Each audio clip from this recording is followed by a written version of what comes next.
Broadcasting live from the Business RadioX studios in Phoenix, Arizona, it's time for Phoenix Business Radio, spotlighting the city's best businesses and the people who lead them.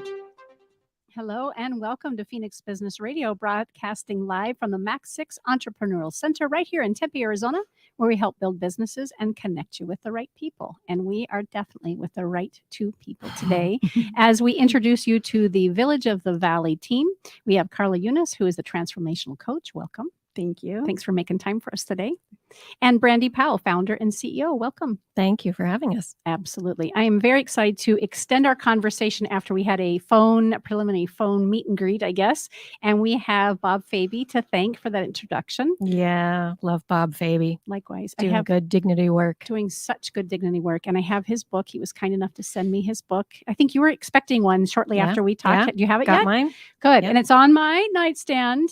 There's 2 books ahead of it. So Bob, shout out. It's gonna get read, and That's I'm right. super excited. That's right. Yes. So good. And how do you and Bob know each other? I can't remember. I was working at a church that Bob was a priest at, and so we got to know each other there. So good. Yeah. I'm happy to hear that. Yeah. Good people. And he's been sending us some really incredible professionals and people who likewise are doing great work in the world, and you two are no different. So I would love for both of you or one of you to talk a little bit about what is Village of the Valley and who do you serve, and then we'll dive deeper. Well, Village of the Valley is a 501c3 nonprofit in Phoenix, and what we offer is a free 12-month program to any woman who has experienced any type of abuse. And what we do is provide them with access to a transformational coach that they spend 6 months with, working hard every week to get some mastery over their goals, those personal growth goals that they want to work on. And then we also give them access to support groups and workshops, all in an effort to create real change and transformation for them. A free year-long program. Yeah. How does that happen? Miracles. Yeah. It's really extraordinary. We have a wonderful volunteer team that actually make it happen. And then we have some coaches who are kind enough to contract with us that will discount their fees. So we utilize that. And we also try to do a ton of fundraising for our work. We're a small nonprofit, so that's a bit of a challenge, but we keep learning and growing and really developing a good strategic plan for that. Excellent. I want to hear how and why you founded this organization. But before I do, I want to hear from Carla. You are a transformational coach. I am. You're like, yes, I am. And how did you find out about Brandy and the organization? Can you tell us a little bit about how you landed here? I can. So I actually have a mutual friend that I met Brandy through. And long story, but quickly, obviously recovering from my own trauma, went through counseling and other support groups and stuff, and met Brandy that way. And then heard that she was starting up Village of the Valley and thought that looks like a good next step for me in my healing. So my first interaction with Village of the Valley was actually as a client. And then I went on for life coaching, going to school for the life coaching. And that's how I got involved with Village of the Valley. So good. And I love that you said, obviously, I had my own trauma, I'd probably paraphrase. That's obvious to you and I because we do this work. It's not always obvious to everybody. And I've always said, I would never hire a coach or a guide or a mentor who hasn't done the work themselves. And there are a lot of people out there who may be good at what they do. And yet, if they haven't done the deep work that we've done and that we're talking about, I'm not sure that they would be the right person for me. So thank you for leading with that. Yoko, you're welcome. I didn't mean to, but. Yeah, love it. How about you, Brandy? Why this Village of the Valley? Well, I'm a survivor of domestic violence and sexual assault. And it took me quite a bit of time before I realized that I needed to do a lot of healing work after going through those experiences. I mean, it wasn't until I had my first child, I think she was 2, and I really just hit a wall and I could not emotionally really pull myself out of it. I ended up spending some time in a mental health facility. I had to do a ton of counseling, get meds. I mean, the whole thing to just reset life, to be able to really just re-enter it. And then once I did and I was stable, I was able to find some other support groups and organizations that were helping women heal. And I went through a program that really worked on that. And during that time, I really found that I had this passion in my heart to be with other women who were doing the same work that I was. And that's really what started everything. I mean, that was back in 2007. And I just have not been able to turn that passion kind of off. And so 10 years into that healing journey, I realized I needed to start my own. I needed to take everything that I had learned and was continuing to learn and be able to offer it to other women. Now, I know that we cover a gap in services because there's services that help women that are in crisis.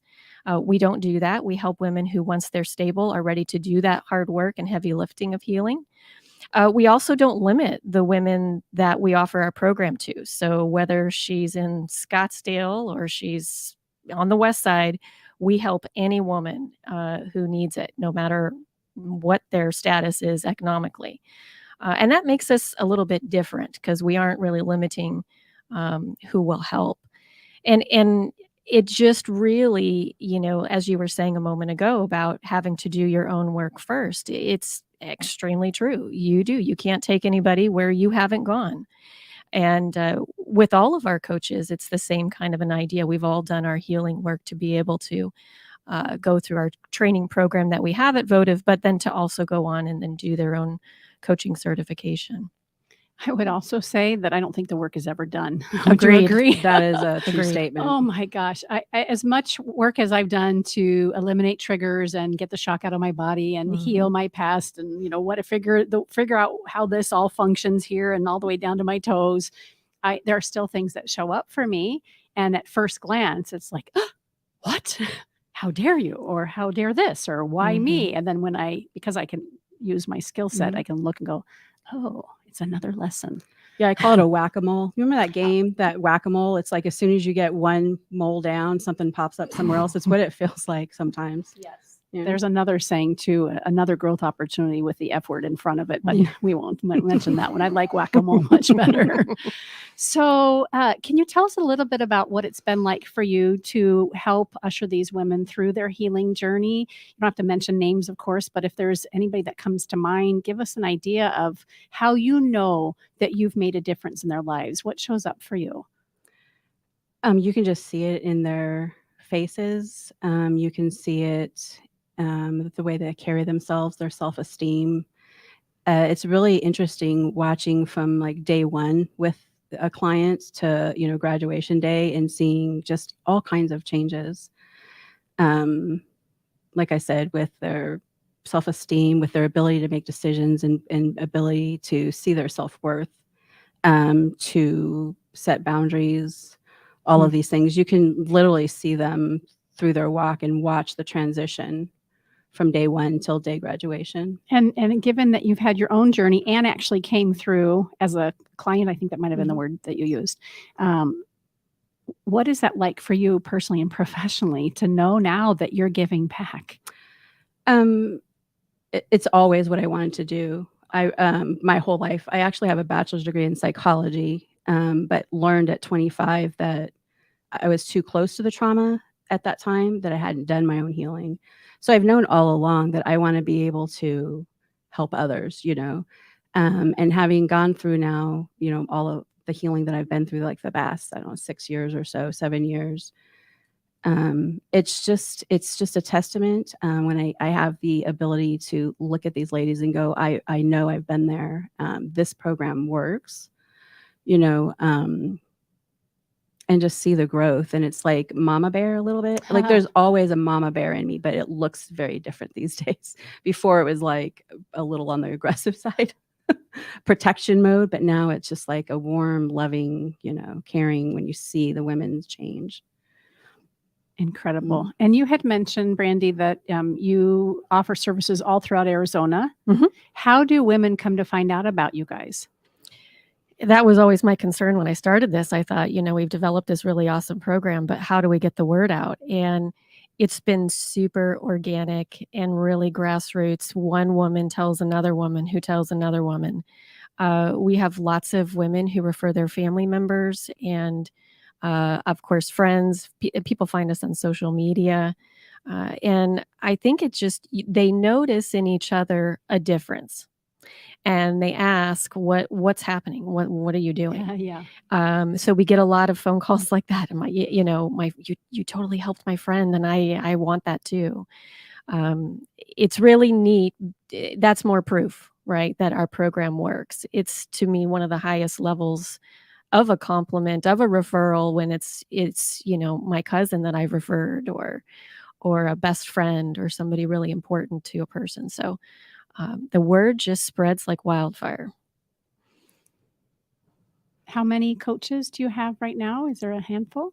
We have 3 coaches. Yeah. Carla is one, I am one, and then we have another coach who started with us at the very beginning, who helped establish the program. I remember you mentioning that. Yeah, and her name's Debbie Burson, and same kind of a thing, really worked hard on her own trauma and healing work, and now is able to give back to the women also. And tell us a little bit more about the roles that the volunteers play then. Well, for me, it's always been really, really important that I know it's kind of counterintuitive to business, right? You're supposed to go and find influence and affluence, right, to have on your governing board and to really build your business. But I'm just not that person. So I really thought it would be great if we could have the women who graduated the program, who really felt change, to come on back and give that hand to the next woman. And so they do that in a bunch of different ways. They can become a governing board member, which at this point, all of our governing board members are women who've graduated and have come back and serve in that capacity. We also have a big committee that really runs the program. We call that our Compassion Meets Action Committee. And they have so many different roles they play, from fundraising to social media to community engagement to donor support. I mean, they're really brilliant, wonderful women. And then we have other women who want to give back and help and support the organization by donating. And so it's really great. So many of our donors are women who want to help, even if they don't have that much. They always want to just do something to give back. Anything to add to that, or did she cover that all? No, I think she did a pretty good job of that. Yeah. Covering it. Yeah. So tell us about the program, and both of you can jump in there and do that. How does the program work itself? You said it's 12 months, and 6 of those months you're working directly with a transformational coach. So Right. tell us a little bit more about that. Well, unfortunately, and sorry, Carla, unfortunately, we have a waiting list because Oh, of there's course. so much interest and so much desire for it. But they'll get added to our wait list. And then each semester, we have 2 semesters a year. So each semester they have an opportunity to start with their coaching, and then they'll meet with that coach one-on-one. Carla, can you really speak to that whole experience with what they're doing when they're meeting with their coach? From the client perspective? Yeah. Sure. Basically, you're meeting once a week with a coach. We have homework assignments type things, worksheets that we work through that are geared towards boundaries and different various things. And it's a lot of work. It really is mentally a lot of work, and emotionally. I mean, as you know, when you're healing, it's like you've got to open up the wound and clean it out. And so it can be messy, and it can be rough at times emotionally, but it's very rewarding, also, as you know, at the end. And so it's just very, I felt very supported. I felt very encouraged, and I really felt like Brandy was actually my coach. And I felt like she was probably like my biggest cheerleader. I remember on day 1, I just happened to mention that I actually wanted to do something like what she was doing, and not meaning Village of the Valley. And I remember her look, she's like, "Oh, okay, we'll see how that goes." Knowing in that moment that, yes, you're going to be part of the team. No, actually, probably Oh. that was day 1, probably. Oh, she said, can you see that? You have to I knew. swivel. I knew. She's like, I I knew. knew. Got to swivel. okay, so there you go. There's that portion Yeah. of it. But at the same time, you sharing that, thinking, I'm intrigued by this enough that I'd like to do, and you had mentioned you'd always want to do something like this.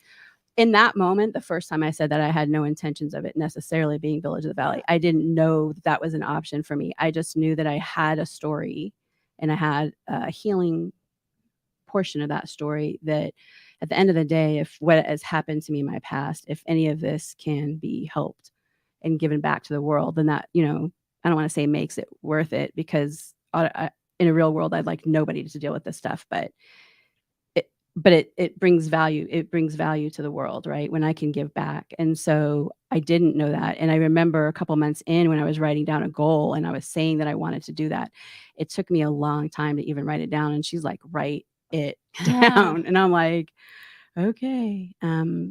But yes, when she asked me if I would be consider it to be a coach with Village of the Valley, it was like I had earned my PhD, like, Yes. honestly. So it was pretty exciting. Yeah. Yeah. Are either of you willing to talk a little bit about your own journey through the healing process, or even before that? How did you know? So for our listeners who may be very private about what they're experiencing, how do they know it's time to get help? And to the degree that you are willing to share it through the lens that you personally experienced it yourself as well. I can speak on that. You've already done a little bit of that. Okay. So I had a lot of childhood trauma. I had a stepfather who was pretty abusive, pretty controlling. And I would say that by the time I was 12, like, I really didn't know and understand that my voice mattered, that I was worth advocating for, and that anything that I said would even make a difference. And so when I was a teenager, then I was also sexually assaulted. So by the time that I was, 12, 13 years old, I'd pretty much endured just about every type of abuse that there was.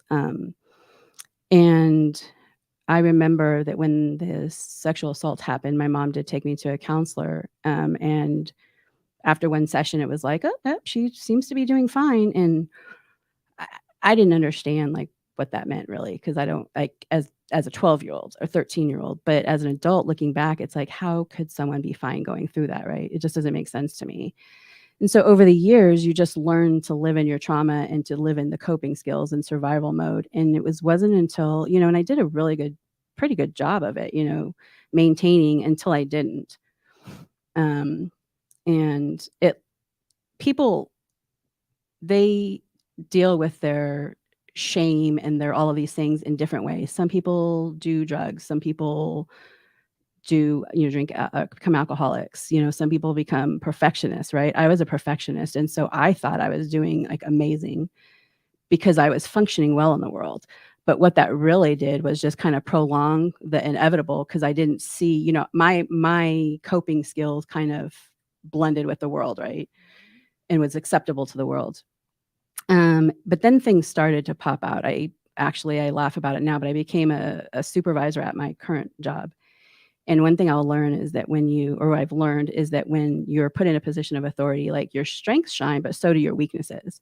And so I had a huge authority issue, which is a problem, a huge anger issue, which is a problem, right? And as long as I could isolate myself, that doesn't ever show, right?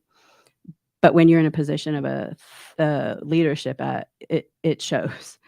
And my boss basically said to me, I would hate to lose you because you can't control the anger, right? Mm-hmm.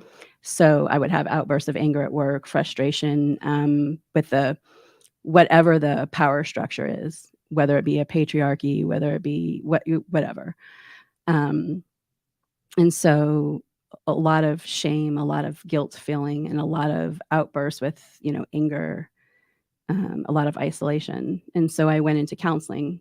I took about a day and a half to cry about that and figure out, like, what was I going to do? Did I leave the company?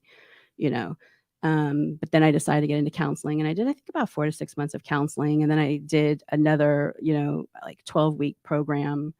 But what I found was that when the counseling was done, when the 12-week program was done, then now I know I'm healed enough to know that I don't want to isolate, but I don't know how to go out and not Mm. isolate because it's really all I'd ever done. Now I'm aware. Right. It's all right here.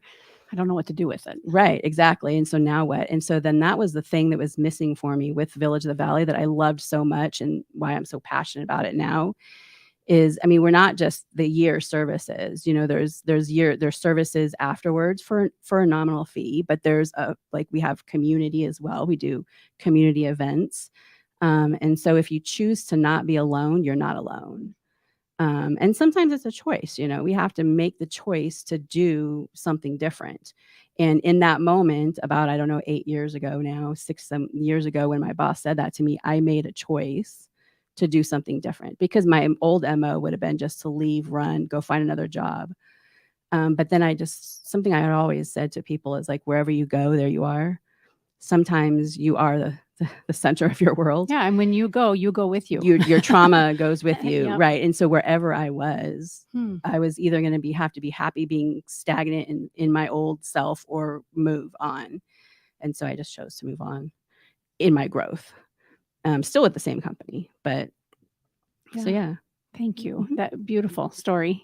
And I appreciate you just vulnerably sharing and so candidly sharing. Thank you. Yeah. We tend to do that at Village of the Valley. Yes. We tend to get real candid. We do. real quickly too. Yeah. And in that community, people Mhm. who maybe are kind of new or haven't had the opportunity to maybe practice that, Mhm. I'm sure it's very helpful for them to hear the stories from other people. Yeah. That's part of what we do on our very first session. We give an opportunity for our coach to share a bit of her story and for our client to do the same, creating that safe space between the both of us, building some trust together.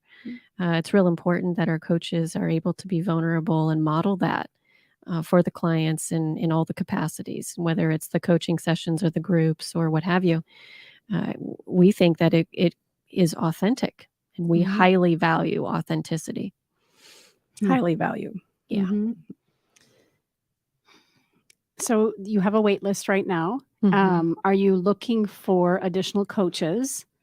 Yes. So Yeah. talk to us about who's a good fit and how we can help put the word out for that. Well, we've actually got a really big initiative this year for 2023. We're working on it's called the Empowered Life Project, and the goal for this project is to be able to meet a 20% growth. And so what we're doing is really trying to get the word out so that we can begin to get people interested in supporting that growth. We really want more women to be able to access our program. And that because we're a nonprofit, it also requires more funding. And it's really exciting. We call it that empowerment project because, empowerment is really this process of growing stronger and becoming more confident. And that's so much of our program.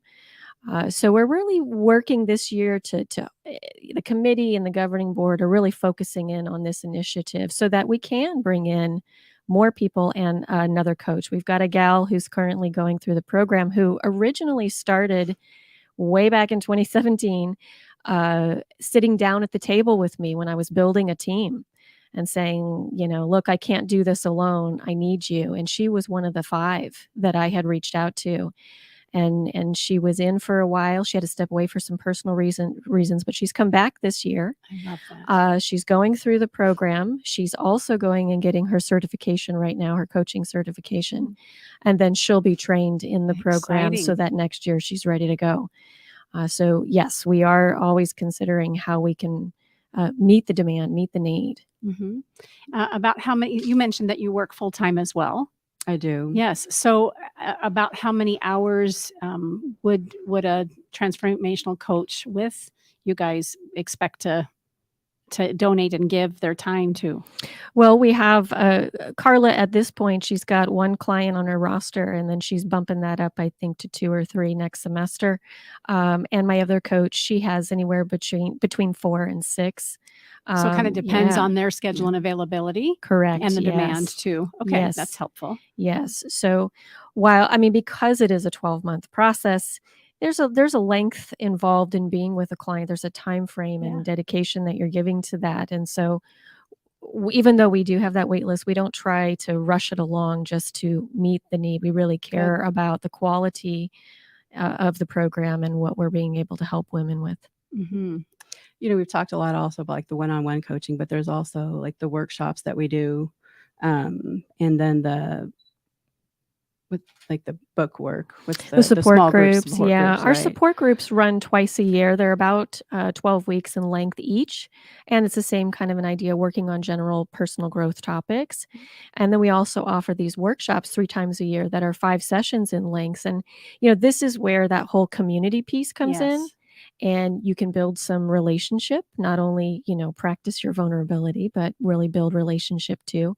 It's a real important piece. And to me, you're right. They don't get talked about enough, but they're really, really important for a well-rounded program. Mm-hmm.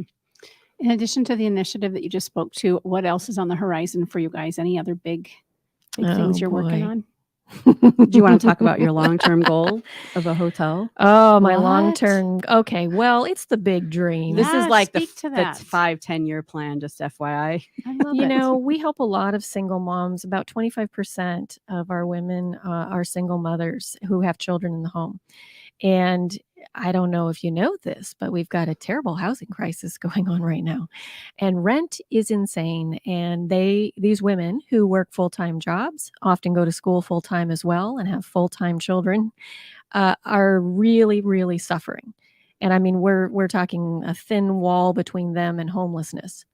It's a serious problem, and it keeps me up at night, legitimately. So, my deep desire is to be able to find an apartment complex or some duplexes or something where we can create a whole hub for completely secure, stable housing, where their rent isn't going to be high and they aren't going to be kicked out because the rent's going up every year. And we can also offer our services out of there. I know that's a very lofty dream, but I'm dreaming big, very man. realistic. But what did to your me. lofty dream get us? Mhm. That's true. Our lofty dream got us here. So Right. we'll just keep dreaming big, I suppose. Look at the coaching the coach. She's so good. I obviously. She's good. I love it. So how can business owners and executive leaders who are watching or listening, how can they get involved? Where is the need and what does that look like? Well, it's really advantageous for business owners to get involved with a nonprofit because it shows that they actually care about the community. Mhm. And when clients or customers see that, they take notice and they will choose a business that is doing that kind of work. So we really love to have business partners in the community come forward and either create fundraisers for Votive or figure out a creative way that they can come alongside and help maybe even fund one of the big projects we've got going on. We have a wonderful organization for like the past 3 years, Booth Built Patio, who's come alongside Votive and just been so wonderful at helping us and supporting us annually. And it's partners like that, those small local companies that really, really want to give back and invest in the community. And Votive is one of the ways they do that. So we would love for business owners to reach out and see how we can partner together with them to get the word out about their desire to pour back into the people of Arizona. And you've used the word Votive a couple times. That's the acronym for Village of the Valley. It is. It's so funny because when I read it, I was reading it VOTV, but I Yeah. love that it's Votive. Yeah. And Votive actually means a sacred vow. And that just fits right up It's our perfect. wishy squishy Wishy-squishy. kind of work we do. Yeah, and very practical work too, Yeah, right? Yes. yeah.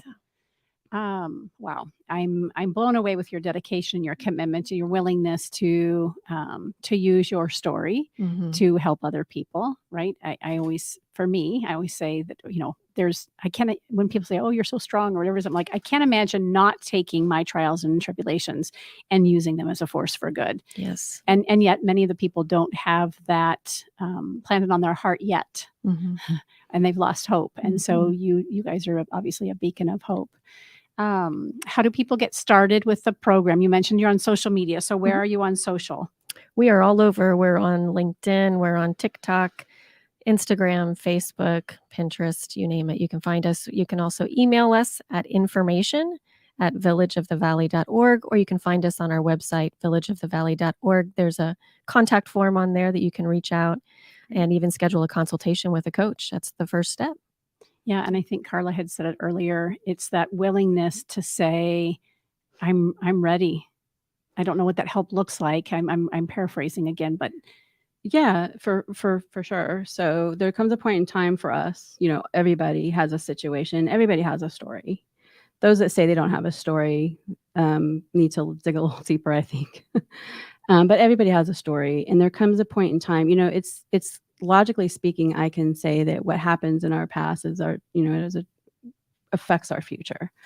It creates anxiety. It creates all kinds of things, and there just comes a point in time where we have to say, I didn't do this. I didn't break this, but it's my responsibility to fix it. And yeah, that's like, I hope that every person in this world can get to that point where they just realize that it's time to fix what happened, because it just robs you of your joy and of your peace and your creativity. One of the biggest things I learned during my time with Brandy as a client was that we could work on one thing, like, boundaries or whatever, but perfectionism. But I used to say I didn't have a creative bone in my body. I just didn't know, like, that was for other people, right? It wasn't for me because I was just too busy trying to live the day to day, but creativity is huge. And as I've healed, my creativity and my love for creativity and the arts and stuff has completely changed. And I'm constantly trying to push my perfectionism with my creativity, and I never really saw that even coming, right? So there's so much reward that comes from healing that you don't even imagine. You just have to take one step that makes the decision to actually just do something different. yeah, you don't have to know how, right? That's what I hear you both saying. Right. You don't have to know how. You just have to be willing and have the Mhm. desire to look outside of yourself for a moment and go, Yeah. maybe this is a story that I've been telling myself and I've been a casualty of somebody else's poor decision. Mhm. And I can make a difference for me first. I've also learned that when you make a difference for yourself, you affect the community around you, the family around you. I've seen differences in the way that I interact with family members, with my mom. The things that she says too are different than she used to say, and I think that it's because I've emulated, like, advocating for myself, that I've, since now learning and hearing her advocate for herself. And she's, like, I think going to be 75 this year. And so that's part of the reason I think why we call it Village of the Valley is we're working with one woman at a time, right? Or a group of women, but the impact is those that are in the house, those that are in the family, is like those are in the community. So, and I've seen in my own personal experience that. So. What keeps showing up for me as you're sharing that, Carla, is that when we shift and change who we are for the better, for the greater good, and we love ourselves more deeply because we're willing to forgive and heal and do whatever it takes, right, to make that happen, we also can change the trajectory of our family history. And I feel like, Brandy, you and I talked about that a little bit on our call when we thought we might come together for this interview. Is there anything you want to share about that? I know from my own growth work, part of some of the decisions I've made about boundary setting and having my voice and using the way that I do is so that my kids have me as a model, and some of the dysfunction that happened in our family previously stops with me. Yes. What would you both add to that? I mean, you said it perfectly. I think that the women we work with, because they do experience authentic change, they can't help but affect everybody else around them. And it is immediate in their family. I mean, there's times that in coaching sessions, moms begin to turn the light on and say, oh my gosh, I'm doing this to my own kids now. Oh gosh, yes. Right? I remember that. Remember that? I know, me too. Still pops up sometimes. Yeah. And there's no shame in that. We're acknowledging what's going on so that we can make a shift.